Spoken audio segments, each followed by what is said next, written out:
Sometimes the smallest act of grace echoes louder than any sermon. What began as a quiet act of compassion becomes a moment the entire town won't forget. Let us know in the comments section below. When was the last time you saw kindness change everything? Sheena Lawrence didn't see a homeless man the first time she handed him a meal. She saw a Marine. It wasn't the tattered green jacket that clued her in. It was the way he sat, ramrod straight, back against the brick wall outside the bakery she worked in, eyes forward but never meeting anyone's. That quiet discipline didn't just show up overnight. You learned that from boot camp, from orders barked under a summer sun, from years of being told when to breathe and when to shoot. She didn't even ask his name that first time. She just walked out of the shop, her apron still dusted with flour, and placed a brown paper bag next to him. "It's ham and cheddar," she said gently, "and there's a cookie." He didn't respond. Not a word, not a nod, not even a glance. But the next morning, when she peeked out the bakery's window, the bag was gone. So she did it again. That was 3 years ago. Now, Sheena barely remembered what her mornings were like before him. Every day started with the same ritual. Before she rolled dough or set the timer on the ovens, she packed a separate sandwich and cookie in a bag marked with a single hand-drawn star. She still didn't know his name, but she noticed when he started eating right there, seated against that same brick wall.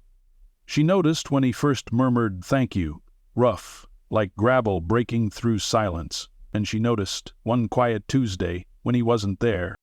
That was the first time she panicked. She told herself he might have moved on. Maybe the shelter had finally helped. But something about the empty patch of sidewalk, too clean, too ordinary, unsettled her. Like the place had forgotten someone who once mattered. He was gone for 6 days. When he returned, bruised and limping, Sheena said nothing. She just sat beside him on the concrete and handed him the warm bag. That day, he told her his name. "Frank," he said after a long stretch of silence. She nodded, not asking anything more. In Clearwater, Ohio, people didn't ask questions unless they wanted long answers, and most weren't willing to listen long enough. She wasn't a local, not really. She had moved there 5 years ago after her father's stroke pulled her away from college. She stayed after he passed, mostly because it was easier than starting over somewhere new. The bakery job had been temporary, but so was grief, or so she thought. Now the scent of cinnamon rolls and honey wheat lingered on her clothes like a second skin, and her quiet presence in town was as expected as sunrise. People noticed her, but just barely, which was fine until they noticed him. It started with whispers. "That girl, what's her name, the one with the curls, always feeding that man. Why? Who is he? Why doesn't he work? Doesn't she know what kind of people drift through towns like this?" Then came the day at the cafe. Sheena wasn't even supposed to be there. She was meeting her fiancé Michael for coffee. He'd been on shift for 24 hours, firehouse rotation, so she brought him a scone and a smile. They were halfway through small talk when Frank shuffled in, cleaner than usual, wearing a button-up shirt that looked like it hadn't seen daylight in years. He stepped in line. It was quiet until it wasn't. "Sir," the cashier's voice rang out, "I'm going to need you to leave. This isn't that kind of place." Frank froze. His hands, those wide, scarred hands, tensed. He didn't raise his voice, didn't argue. He just turned. But before he could reach the door, Sheena was already standing. "Excuse me," she said sharply, her voice slicing the cafe silence. The cashier blinked. "Ma'am, do you know him?" "Yes," Sheena replied. "He's a Marine. He served this country. And he's getting a damn coffee." The air thickened. No one moved. Then Michael stood too. "Put it on our tab," he said simply, stepping beside Sheena. That was the first time Frank looked her in the eyes. The next morning he brought her a gift. A single patch, faded, worn at the edges, with the eagle, globe, and anchor embroidered into it. He didn't say a word when he handed it to her, just placed it in her palm, nodded once, and sat down against the wall.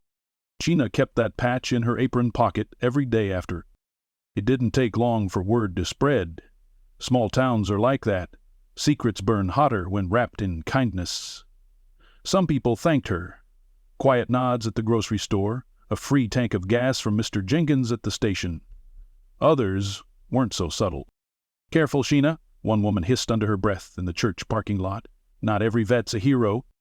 She didn't respond. She didn't have to, because Frank was still there. Every day, every bag taken with a quiet thanks, and every now and then she saw something shift in him.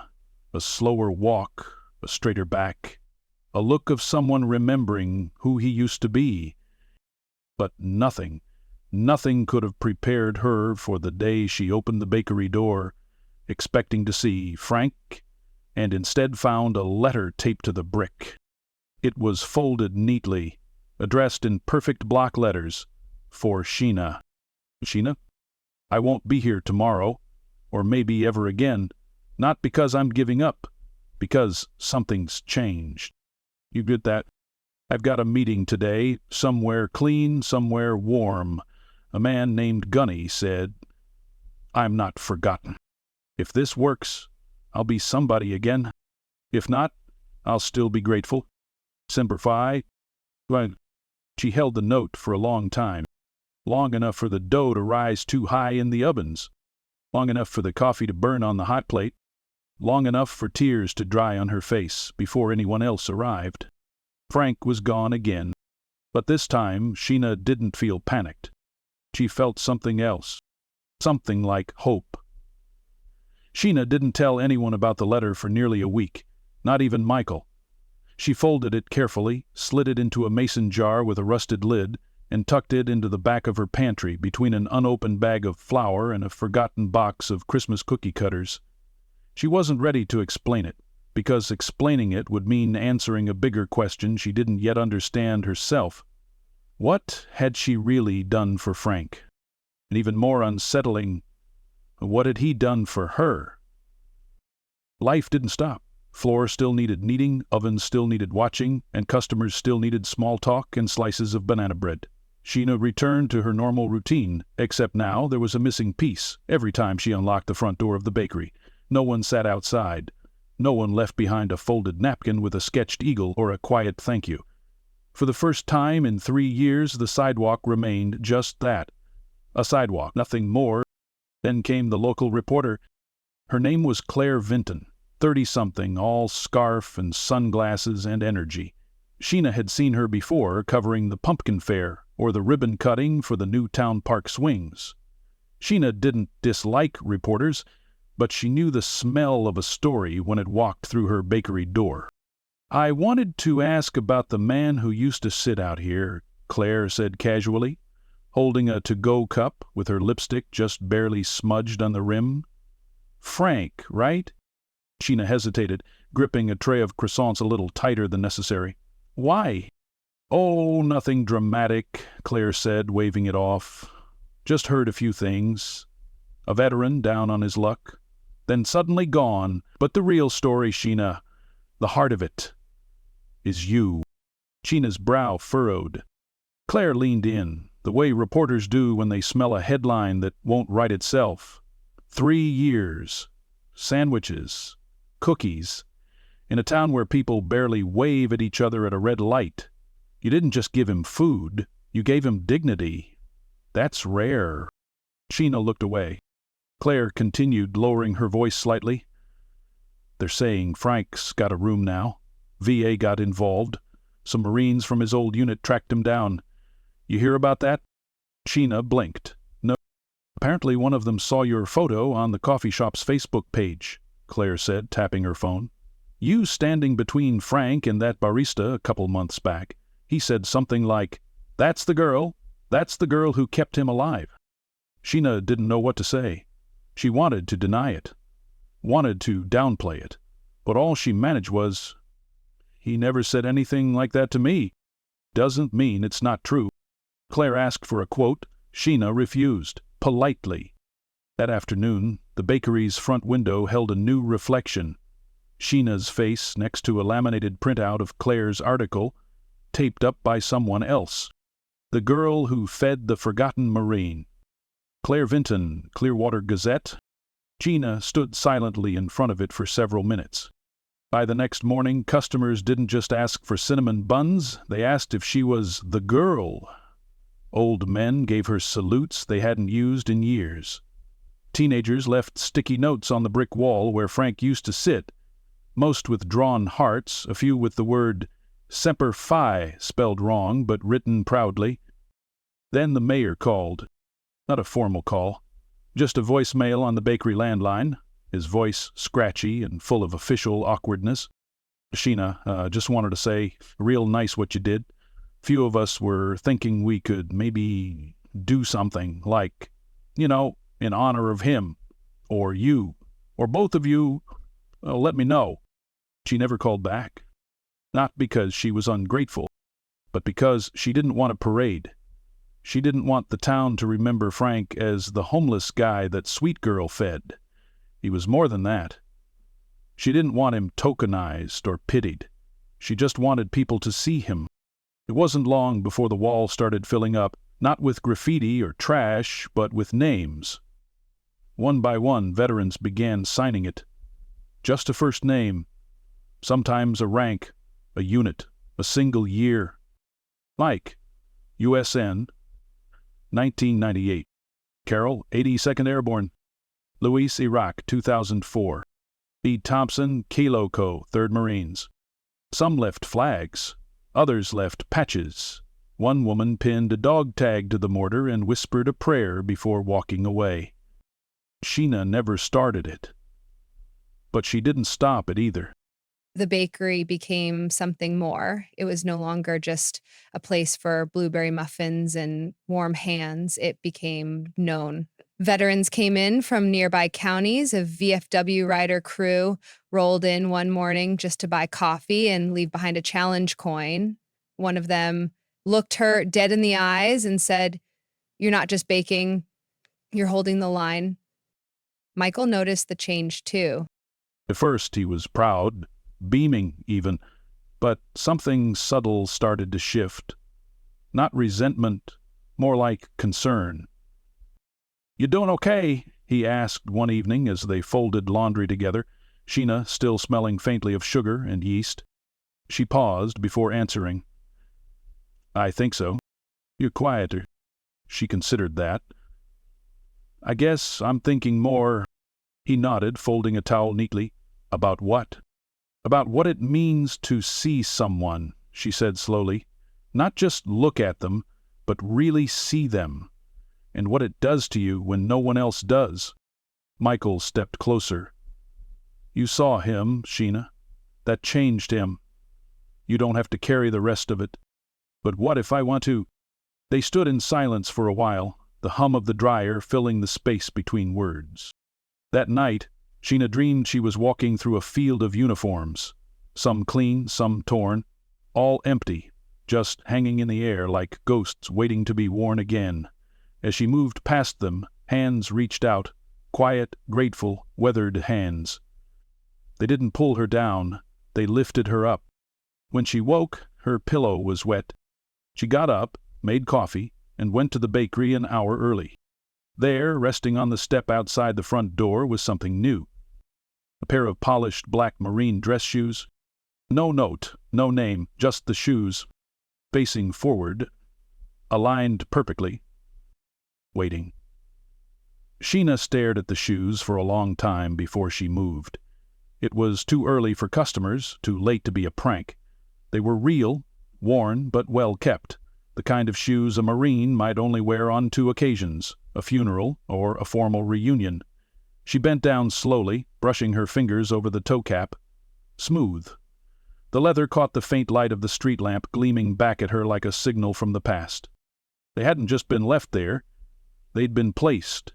Deliberately, respectfully. She unlocked the bakery door with an unsteady hand, the key slipping once before clicking into place. She carried the shoes inside like they were made of glass and set them carefully on a linen napkin atop the pastry case. Then she stood back and stared. There was only one person who could have left him, or someone who knew him, or someone trying to send a message. The idea of a message from Frank didn't scare her, it grounded her. He was out there, somewhere, and wherever he was, he hadn't forgotten her. That was the morning Pastor Ray walked in early. He wasn't a regular customer, at least not before 9 a.m. He came by on Sundays after services, usually with a small troop of widows who liked to argue about whether blueberry or cranberry muffins were holier. But today he came alone, in a windbreaker and jeans, looking like he hadn't slept. "Sheena," he said as he entered, his voice softer than usual. "I heard something. I don't know if it's true." She nodded toward the shoes. "If it's about Frank, maybe." Pastor Ray removed his cap and stepped toward the counter. A woman from the shelter said he got moved to the old rehab center across county lines, not because he was sick, but because someone vouched for him. Said he had connections. A name came up. Sheena's eyes narrowed. "What name?" "The guy from Gunny Smith? Doesn't look too good." Her breath caught. That was the name from Frank's letter. Ray leaned forward slightly. "You ever hear of him?" She reached into the pocket of her apron, pulled out the creased letter, and unfolded it silently. He read it once, then again, then looked at her like he was seeing something deeper, something layered under years of flour and coffee and polite smiles. "Sheena, this Gunny, he's not just some old friend. The man was a first sergeant in the Corps, led units through Fallujah. He's the kind of Marine you don't just call unless it's serious." "Called me," she whispered. "Through Frank." Ray nodded slowly. "Then maybe something's happening." It was happening faster than either of them realized.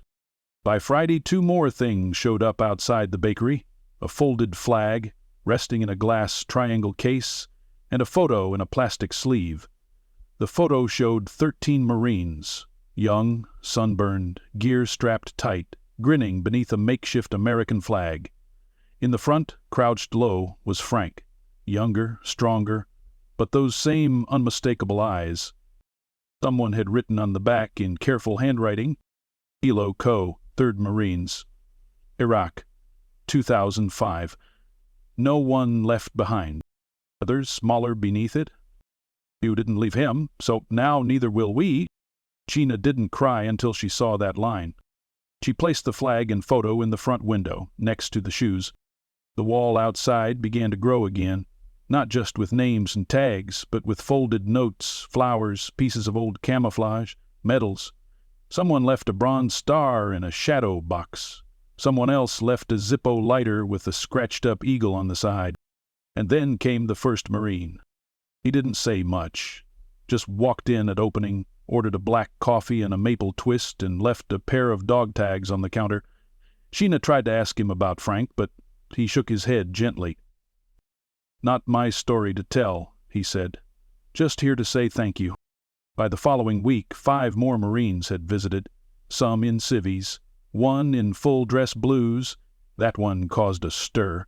A couple of teenagers outside dropped their phones, just watching him stride across the sidewalk like it was sacred ground. Sheena kept working, kept smiling, but something inside her shifted. She wasn't just running a bakery anymore. She was the steward of something bigger, something invisible but deeply real, a network of memory, a tribute, a bridge between the forgotten and those still trying to remember. Michael noticed the change, too. "You're carrying a lot," he said one night, rubbing her shoulders as she leaned over a box of customer receipts. "You never rest anymore." "I'm fine," she said. "I just don't want to miss anything." He paused. "Miss what?" She hesitated, then said quietly, "The moment when it all makes sense." He wrapped his arms around her from behind. "You've done enough, Sheena. You've already made more sense of this world than most people ever will." But she didn't feel done, not yet. One morning, about a month after the shoes appeared, a letter came in the mail. No return address, just her name, handwritten in sharp block letters across the front. Inside was a single sheet of paper. Sheena, we saw what you did, all of us, not just the Marines you met, others, retired, active duty, Gold Star families, people who've carried names in silence for too long. Frank was one of us, and you made sure he remembered that. You fed one man, but you reached thousands. Tell no one. But prepare yourself. Something's coming. Semper Fi. Gonna get. She didn't tell anyone. Not Michael, not Pastor Ray, not even Claire, who still dropped by once a week under the guise of getting a scone, but clearly hoping for another story. She just waited. She felt the tension build like a quiet drumbeat beneath the surface of her life. Nothing changed, but everything felt different. And then, 2 weeks before her wedding, it happened. The bakery bell jingled. Sheena looked up, flower on her forearm, apron streaked with raspberry filling. The man who walked in wasn't Frank, but he wore a tan service uniform, pressed, crisp, with ribbons lined like stars. His hat was tucked under his arm, and his eyes held that same quiet gravity she'd learned to recognize. He didn't speak right away. He just nodded to her, a slow, respectful nod. Then he said, "Miss Lawrence, the Marines never forget." He reached into his coat and pulled out an invitation. Cream cardstock, gold-embossed seal. You are cordially invited to attend a private ceremony. Location TBD, date your wedding day. Attire formal, and below it, attendance 12 Marines, in full dress. He smiled, then turned and left. The door closed gently behind him. Sheena stared at the card, trembling slightly. Outside, for the first time in months, Frank was sitting against the wall, smiling. The church was packed. Not overflowing, but full in the quiet, meaningful way that made every pew feel like a heartbeat. Sheena stood behind the heavy doors with her bouquet clutched in trembling fingers, listening to the low hum of voices inside. Her heart thudded beneath the ivory lace of her gown. It wasn't nerves about marrying Michael. She'd known from the moment he stood beside her in that cafe months ago that he was steady, a rock in a world that too often shifted under her feet. But today wasn't just about her. She hadn't told anyone about the card. Not her mother, not Pastor Ray, not even Michael. She'd tucked it into her bouquet, hidden between petals and ribbon, a secret she was afraid to speak aloud for fear it might vanish. Until she saw them. 12 figures, in formation, lined up at the back of the church steps like a living sculpture. Their dress blues gleamed in the afternoon sun, each man proud and upright, shoulders squared, medals catching the light like fire. The moment she stepped out of the bridal car, they turned in unison and saluted. A hush fell over the crowd outside. Conversations died mid-sentence. Phones were lowered. No one moved. Sheena stopped mid-step, her breath caught in her chest. The man at the front of the line, tall, older, eyes like polished steel, took a step forward and spoke clearly. "For the one who never forgot one of our own," he said, "with respect and honor, the United States Marine Corps requests permission to escort you." Sheena blinked rapidly, the weight of the moment crushing her throat. She couldn't speak. She could only nod.